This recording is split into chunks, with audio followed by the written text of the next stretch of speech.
Good morning, everyone.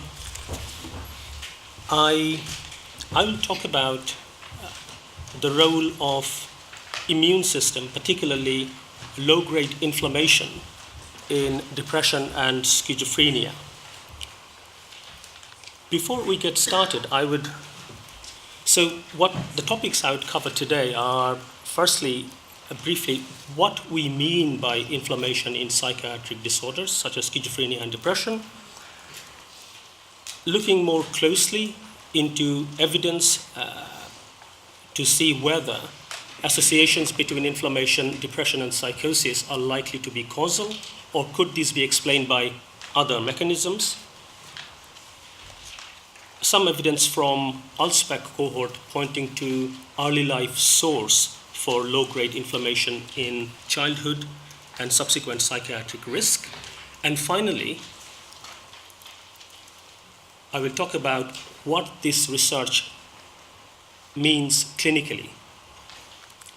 So, as clinicians, you would be familiar with the concept of inflammation.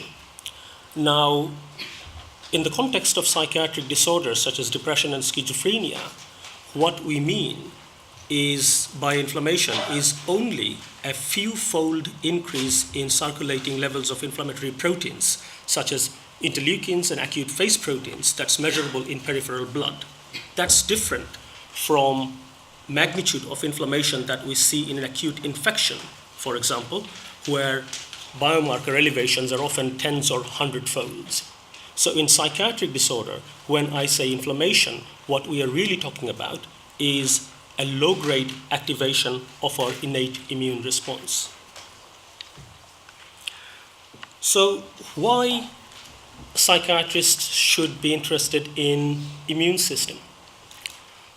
We know that pathophysiological mechanism and treatment for psychiatric disorders, particularly depression and psychosis, are predicated on almost entirely monoamine neurotransmitters. So our serotonin, dopamine, depression, schizophrenia.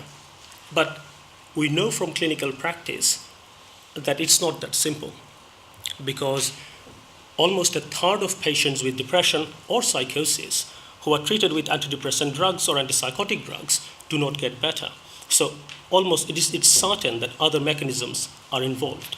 So we are interested to look at whether immune system could be contributing to increased psychiatric risk, that is, risk for depression and psychosis in a subset of patients. Now, meta-analysis of cross-sectional studies confirm that acute depression and psychosis are pro-inflammatory states. What I mean by that is that in patients with acute depression, there is an increase in levels of pro-inflammatory markers. So levels of cytokines and acute phase proteins such as interleukin-6, TNF, CRP, they go up. You will hear a lot about cytokines. Cytokines, if you like, these are neurotransmitters for the immune system. So they help white blood cells to communicate with each other.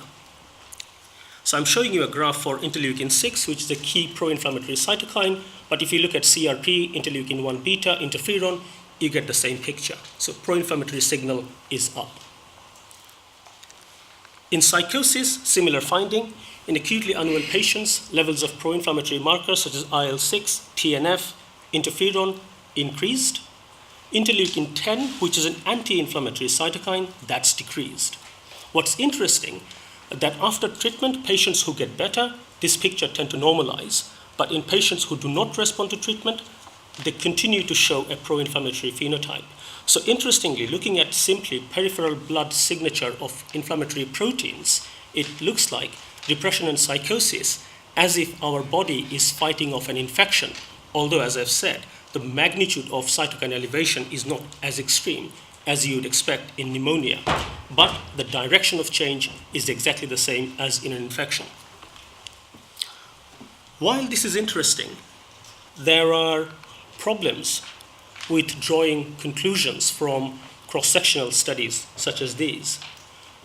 Because these studies are looking at inflammatory markers in patients who already have illness, it's difficult to know what comes first.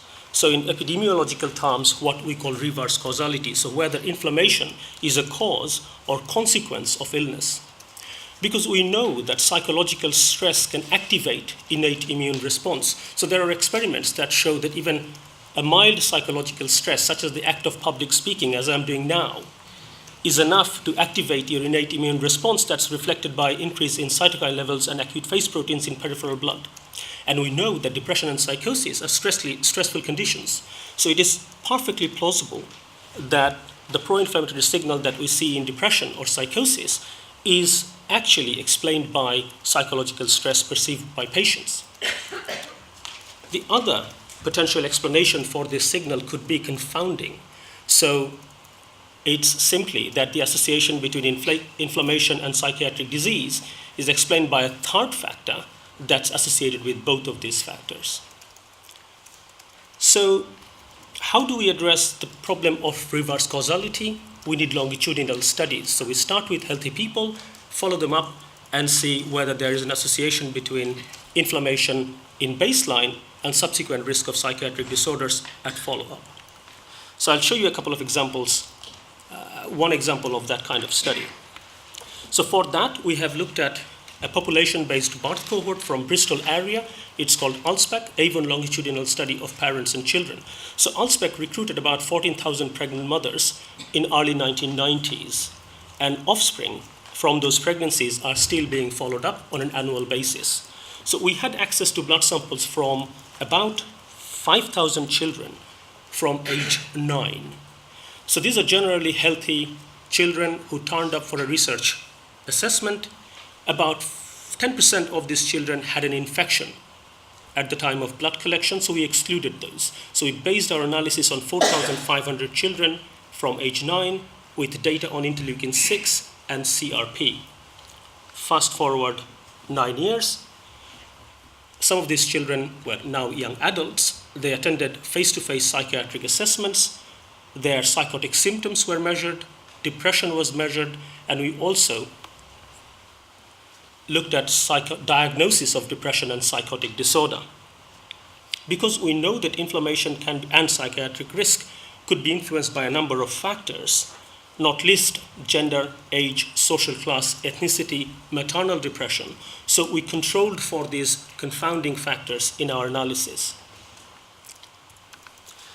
So the results that you're looking at here, it's simply showing risk of depression, blue graph, psychotic symptoms, yellow, and psychotic disorder, red. So cases of these disorders grouped by their IL-6 levels in childhood.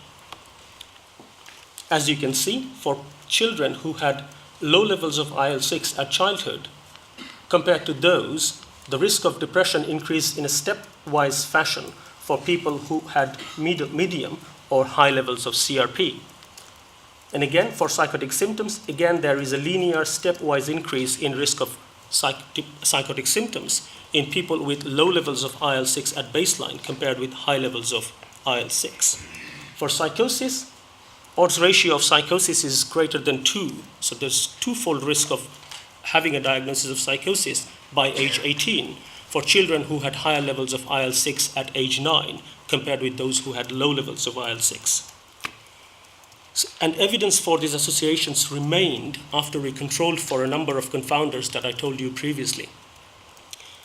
So this is one of the very first evidence from humans that inflammation precedes psychiatric disorders. So it could well be a causal risk factor for this disorder and not simply an artifact of psychological stress perceived by patients.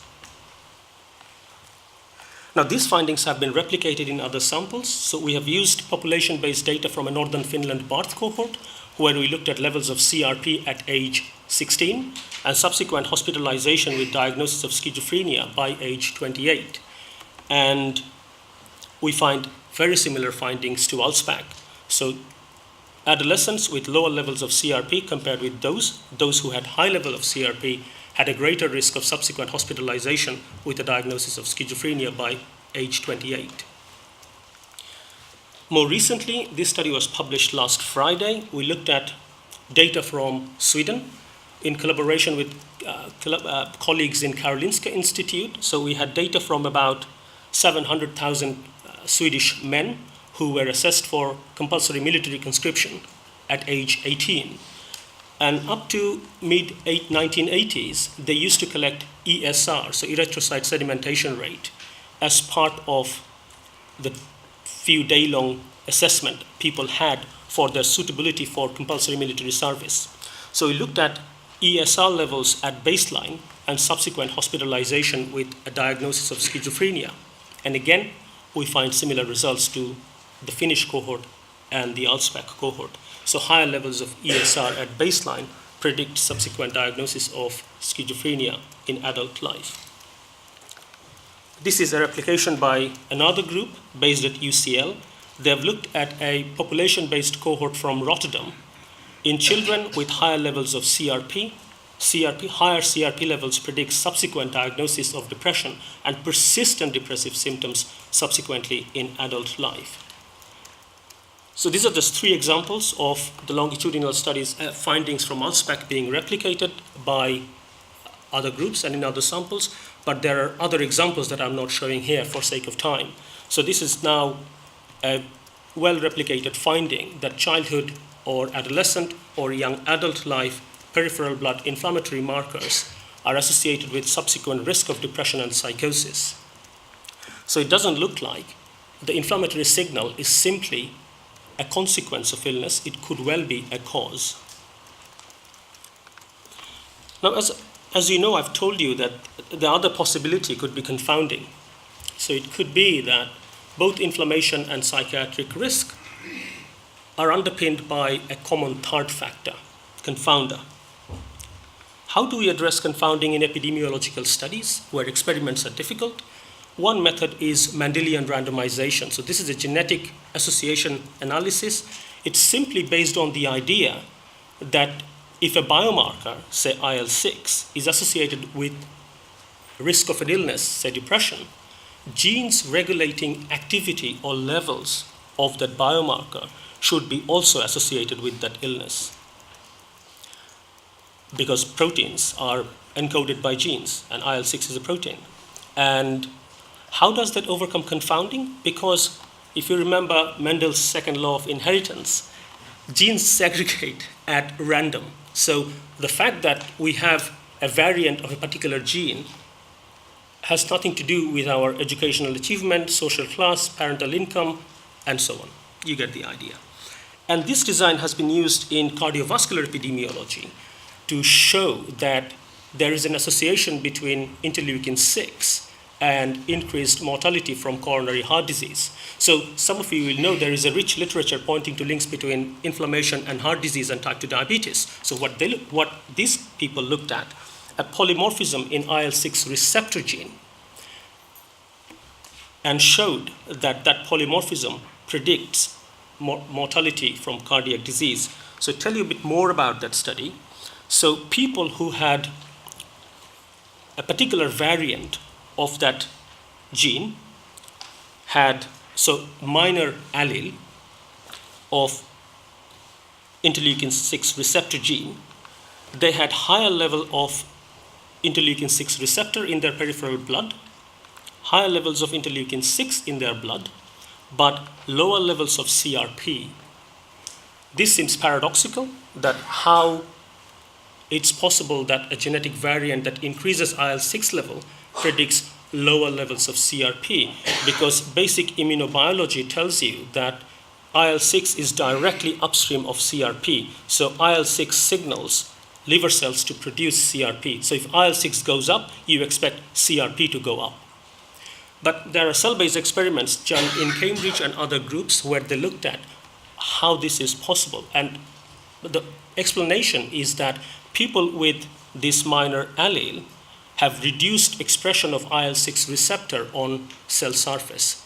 As a result, IL-6 signaling is impaired, and that's why downstream of IL-6, there is an anti-inflammatory effect. So in other words, the increased IL-6 you are seeing here is simply a compensatory mechanism. So the body is pumping up more IL-6 because it's functionally inactive, because the inflammation signal is not being followed through downstream. So downstream, so point to remember, this polymorphism gives you less inflammation. And what they find that for each copy of the minor allele, risk of coronary heart disease decreases. So that corresponds nicely with having lower levels of CRP, in other words, being less inflamed, and lower risk of cardiac disease. So we thought to replicate these findings in ALSPAC. And based on what was already published, we predicted that this minor allele will be associated with higher levels of circulating IL-6, reduced CRP, and reduced risk of depression and psychosis. What did we find? Looking at results for circulating IL-6 and CRP, as you can see, for each copy of the minor C allele, levels of IL-6 increases, and people who have both copies of the minor allele, CC genotype, their CRP level is significantly lower than people who have the major AA genotype. So in other words, looking at childhood IL-6 and CRP levels, we replicated finding from cardiovascular epidemiologists that this polymorphism is indeed an anti-inflammatory polymorphism. Now looking at risk of depression and psychosis. So we're looking at diagnosis of psychotic disorder or severe depressive episode at age 18, and they're grouped by their IL-6 receptor genotype. And as you can see, people with minor CC genotype, their risk of depression is half compared to those with AA genotype. The same with psychosis, 0.8% compared to 1.6%. So risk of psychosis is reduced in people with the anti-inflammatory genotype. So if you convert it to odds ratio, compared to people with CC genotype for IL-6 receptor, those with AA genotype, their risk of depression or psychosis by age 18 in ALSPAC is 0.3. So it's reduced. I think, and interestingly, I told you that Mendelian randomization is a way to overcome confounding. So we wanted to look at that, does this polymorphism correlate with confounders? Because if it segregates at random, it shouldn't. So here you're looking at correlation of that polymorphism with IL-6 and CRP levels. P-values are extremely significant. But if you look at age, sex, ethnicity, social class, maternal education, birth weight, gestational age, mother's postnatal depression, childhood behavioral problem, or IQ, the confounders we often think about being important for explaining risk of psychiatric disorders, P-values are extremely flat. So in other words, the association between the polymorphism and psychiatric disease is indeed being exclusively mediated by inflammation. So in other words, it points to that actually it could well be a causal association rather than confounding by some other factor. To summarize so far, it looks like reverse causality and confounding are unlikely explanations for previously observed associations between inflammatory cytokines, depression, and schizophrenia, and this association could well be causal. A polymorphism in IL-6 receptor gene that is known to reduce inflammation is protective for risk of depression and psychosis. Now, we've done some work looking at potential source of inflammation in adults, or in childhood in the ALSPAC cohort. Some of you may be familiar with the developmental origins of health and disease hypothesis by David Barker. It's commonly known as the fetal programming hypothesis. The idea is that exposure to stress during fetal development or childhood development, meaning critical developmental period, leads to permanent alteration in physiological systems, such as the immune system, for example, which makes people vulnerable to risks for chronic disease subsequently in adult life. So what could happen? That if these systems are stressed subsequently, they produced a much more exaggerated response and increased risk of disease. This is an elegant hypothesis, and there are longitudinal studies that show impaired fetal development as measured by low birth weight predicts risk of coronary heart disease and type 2 diabetes, as well as depression and schizophrenia. There are animal model studies in mice. These mice should be ideally pregnant and stressed. It's neither. So in pregnant mice who are exposed to psychological stress, their offspring show increased levels of inflammatory cytokines. And when the offspring is exposed to an infection, they show a much more heightened inflammatory response, so indicating that the immune system has been programmed. We tried to replicate these findings in ALSPAC cohort. We show that prenatal depression, maternal depression during pregnancy, is associated with higher levels of IL-6 and CRP in childhood. Interestingly, postnatal depression is not, after you take into account prenatal depression. So the association is exclusively for prenatal depression. And prenatal depression exacerbates effects of infection in childhood on IL-6 or CRP levels. So in other words, we had data on whether children had infection or not at the time of blood collection. So if you look at this side of the graph, your blue bars are CRP, and these children had infection. And the group here, they had infection, but also they had prenatal depression. They were exposed to prenatal depression. And this group didn't have prenatal depression. So as you can see, mean CRP level in the group with prenatal depression was higher. So in other words, there was a statistical interaction between exposure to prenatal depression and subsequent infection for levels of CRP in blood. Again, it corresponds with the mouse model studies showing that there is some sort of programming of innate immune response. So children exposed to prenatal depression, when they're exposed to an infection, their immune system responds more vigorously. Subsequently, we looked at risk of depression and psychosis. Of course, prenatal maternal depression predicts risk of psychosis and depression in offspring.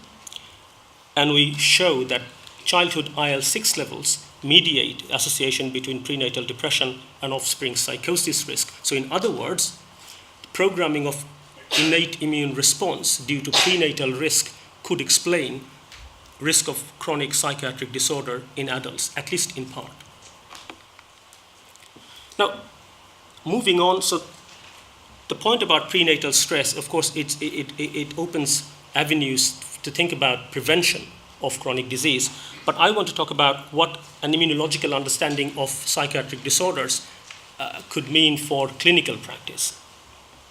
We know clinically that inflammation matters because patients who do not respond to antipsychotic or antidepressant drugs tend to show higher level of inflammatory markers. So this is a longitudinal study from Maudsley Hospital. They looked at patients with first episode psychosis and their response to antipsychotic drugs after 3 months of first presentation. And as you can see, compared to people who responded to treatment, those who did not respond to treatment had higher levels of IL-6 and interferon at baseline. So in other words, baseline levels of inflammatory markers could be one indicator of future response to antidepressant or antipsychotic drug. That's a clinically useful knowledge. Now, could anti-inflammatory drugs help for patients with depression, or at least some patients with depression or psychosis?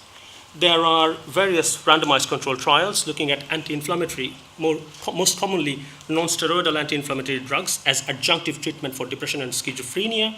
They show that adding anti-inflammatory drugs may provide added benefit on top of standard treatment. But a problem with this kind of studies is that non-steroidal anti-inflammatory drugs are broad spectrum. They work on a number of targets, so it's difficult to conclude whether this signal is coming purely from the anti-inflammatory action of this drug. So to overcome that issue, we looked at a group of drugs that are called monoclonal antibodies. So they target specific cytokine pathways with surgical precision. And these drugs are commonly used and currently licensed for treatment for rheumatoid arthritis, ulcerative colitis, Crohn's disease, psoriasis, and so on. So Niels Kappelman, one of my students, he did a systematic review and meta-analysis of published clinical trials, and I'm showing you just the results for double-blind, placebo-controlled randomized studies, so the good ones. So here, patients were randomized into monoclonal antibody or placebo, and these studies, fortunately, also measured depressive symptoms at baseline at follow-up. To cut a long story short, here you can see the effect size for antidepressant benefit from anti-inflammatory drug is 0.4. So as a group, anti-inflammatory drugs improve depressive symptoms. Do you know what's the effect size for SSRIs such fluoxetine or SNRIs, venlafaxine combined for depression? 0.3. So very similar. Now, of course, one explanation could be that patients are reporting better mood symptoms because their painful knee, painful gut, painful joints are better. So we wanted to look at whether this improvement in depressive symptoms is purely an artifact of physical improvement. We did a meta-regression analysis where we correlated improvement in physical symptoms with improvement in depressive symptoms. If depressive symptom improvement was purely a function of physical improvement, you would expect a perfect correlation. We don't see that. So improvement in physical illness is simply not the reason why people are feeling better. I know that Ed has been involved in a study looking at unpublished trial data from monoclonal antibody drugs.